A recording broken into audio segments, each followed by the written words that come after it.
देश में कोरोना की रफ्तार लगातार तेजी से बढ़ रही है और हर दिन रिकॉर्ड 40,000 के पार पहुंच रही है और आज तो सबसे ज्यादा 45,000 तक पहुंच गया है आंकड़ा।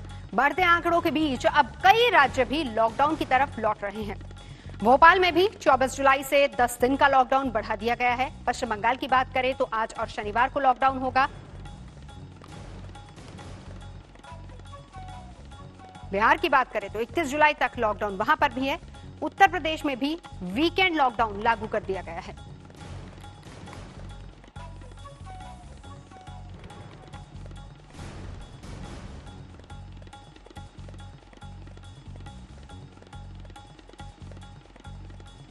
बिहार में कोसी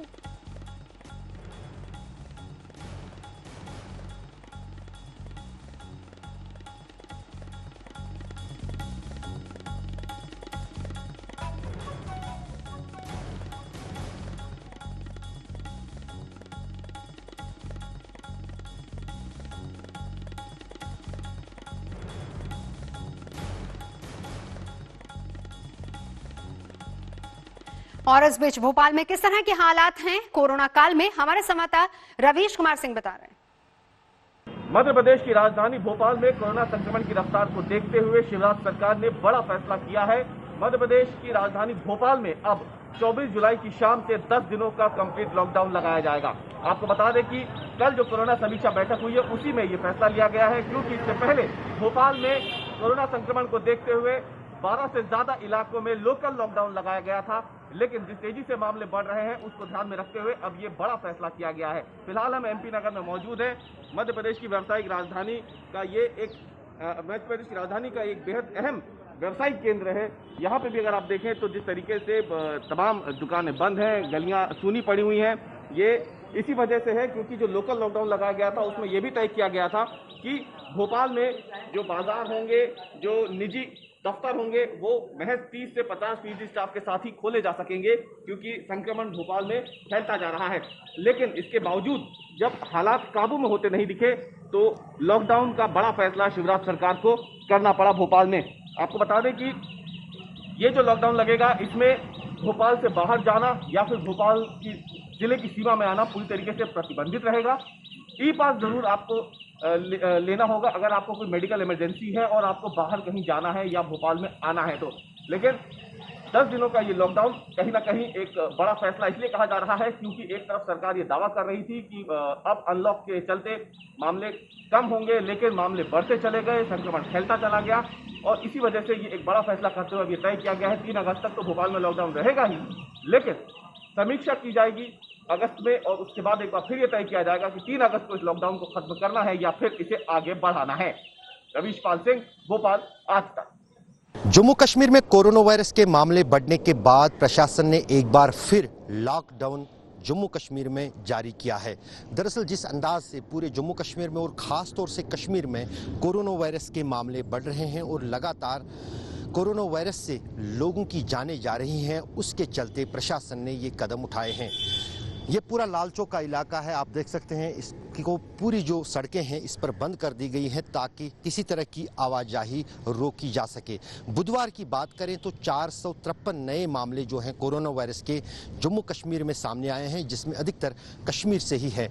जहां तक मौत का आंकड़ा है वो भी 278 तक पहुंच गया है, क्योंकि बुधवार को 12 मरीजों की कोरोना वायरस के चलते जान चली गई।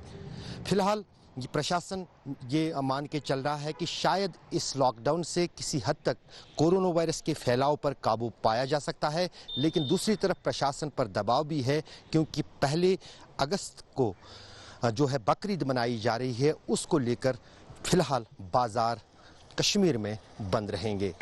पश्चिम बंगाल में इस महीने 3 दिन का लॉकडाउन किया है, लेकिन ये अलग होगा क्योंकि गुरुवार, शनिवार और अगले बुधवार इस लॉकडाउन को पूरी तरह से इम्प्लीमेंट किया जाएगा, जिसका मतलब है कंप्लीट लॉकडाउन। सड़कों पर सिर्फ कुछ गाड़ियां नजर आएंगी। इस समय कोलकाता में, दक्षिण कोलकाता के बालीगंज इलाके में पूरी तरह से गाड़ियों की संख्या आपको दिखेगी कि नहीं है।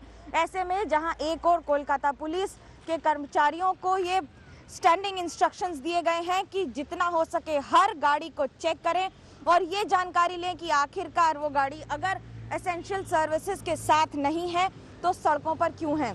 तो वहीं साथ ही साथ गाड़ियों को रोककर आने जाने वालों को चेक किया जा रहा है और इन सब के बीच में लॉकडाउन को अगले जितने दिनों तक इस महीने रखा जाएगा, उसके बाद अगले महीने की प्रक्रिया फिर एक बार की जाएगी। एसेंशियल सर्विसेज को इससे बाहर रखा गया है, लेकिन बाकी कोई भी अगर निकलेगा तो उसके खिलाफ कड़ी कार्रवाई होगी। कैमरा पर्सन तपन नस्कर के साथ मनोज्ञा लोईवाल, कोलकाता, आज तक। आप देखिए, आपको दिखाते हैं बिहार में पटना का हाल क्या है। कोरोना के लगातार केस बढ़ रहे हैं, लेकिन बिहार में किस तरीके से नए नए मामले सामने आ रहे हैं और इस बीच पटना के एनएमसीएच समेत कई अस्पतालों में गंभीर अव्यवस्था है। इस बीच पटना एम्स में नर्सिंग स्टाफ हड़ताल पर चला गया है। नर्सिंग स्टाफ सुरक्षा और सहूलियत बढ़ाने की मांग कर रहा है। अंकित त्यागी इस वक्त पटना से हमारे साथ जुड़ चुके हैं। क्या है वहां की तस्वीर, क्या कह रहे हैं नर्सिंग स्टाफ और डॉक्टर्स वहां के? नवजोत, मैं इस समय all India institute of medical sciences Patna के बाहर खड़ा हूं और अगर आप देखेंगे तो शायद ये जो पूरा नर्सिंग स्टाफ है इस समय अस्पताल के अंदर होना चाहिए, क्योंकि ये कोविड डेडिकेटेड अस्पताल है और यहाँ पर बहुत सारे वीवीआईपी पेशेंट भी हैं, लेकिन ये सब लोग बाहर हैं। यहाँ पर हड़ताल की स्थिति है। आपको जल्दी सुनाता हूँ कि क्यों हड़ताल पर हैं यहाँ का जो नर्सिंग स्टाफ है, क्यों आप लोग बाहर खड़े हुए हैं और हड़ताल किस वजह से करी है आप लोगों ने? एक्चुअली 3 मंथ से सबको पता है कि कोविड का इतना चल रहा है और हम इतना रिस्क लेके भी ड्यूटी कर रहे हैं। मैं इतना बस हम जॉब सिक्योरिटी चाहते हैं कि जब कोरोना में आप हमसे इतना काम करवा रहे हैं, अगर कोविड का कभी भी अगर खत्म हो जाता है उसके बाद आप निकाल देंगे तो कैसा लगेगा? अच्छा नहीं लगेगा।